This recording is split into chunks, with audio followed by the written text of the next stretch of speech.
il y a une grande confusion à propos de la conjonction, à propos même de la théorie des aspects en général.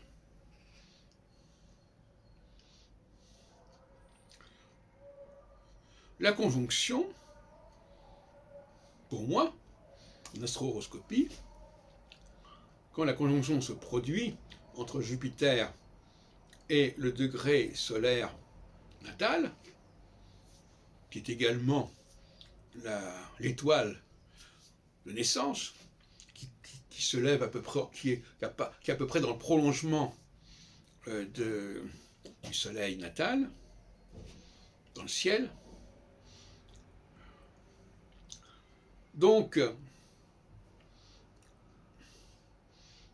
il faut bien comprendre que, en réalité, la période déclenchée par la conjonction va se poursuivre jusqu'à la quadrature qui va suivre. C'est un moment intermédiaire si on veut, mais c'est tout. La conjonction, c'est quelque chose qui va se cristalliser, qui va se concrétiser. Il faut donc laisser le temps au temps pour cela. Donc, la phase de conjonction va déboucher sur un accouchement qui sera à la fin de cette phase, qui en l'occurrence dans le cas de Jupiter est de 3 ans. Et elle va coïncider également avec une nouvelle phase de conception. Parce que la quadrature, finalement, c'est la conception.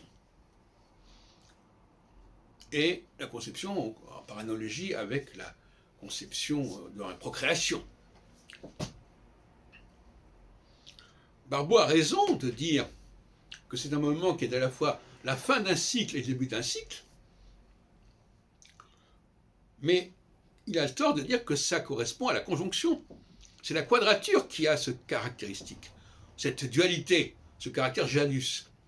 Et par définition, la quadrature, c'est l'équinoxe, c'est donc cette ambiguïté qu'on retrouve d'ailleurs dans le premier signe du Bélier, qui est un signe équinoxial, qui donc est double. Paradoxalement d'ailleurs, parce qu'en fin de compte, on a le mois de janvier, qui est un signe solsticial, et qui a pris le nom de Janus, qui est le dieu à deux faces, alors qu'en réalité, ce n'est pas du tout le cas. Janus devrait être le dieu correspondant à l'équinoxe, et pas au mois de janvier. Ou plutôt, le mois de janvier devrait correspondre à l'équinoxe. C'est une évidence. Donc là, il y a des confusions qu'il faut éviter. Effectivement, le fait d'avoir adopté, d'avoir abandonné le système de Pâques, où on commençait l'année à Pâques, et de l'avoir mis au mois de janvier, a conduit, finalement, de manière plus ou moins subconsciente, les astrologues, je plaisante en disant ça, mais a conduit les astrologues à mélanger tout. C'est-à-dire, vous ne comprenez pas que le point de départ, c'est le printemps, et pas l'hiver, c'est une évidence. Alors il y a le côté aussi, oui, mais avec les chrétiens, 25 décembre, etc. Non, mais le solstice, on nous dit le solstice, c'est le début de quelque chose, mais c'est une façon de parler. La vérité, c'est que c'est au équinoxe qu'il y a quelque chose qui démarre véritablement, qui fait que le jour l'emporte sur la nuit, ou l'inverse, à l'équinoxe d'automne. Il y a pas mal de confusion à ce sujet. Donc je répète encore une fois, les aspects, c'est pas une plaisanterie, les aspects, c'est pas pour une date précise. L'aspect, il y a, dans un cycle,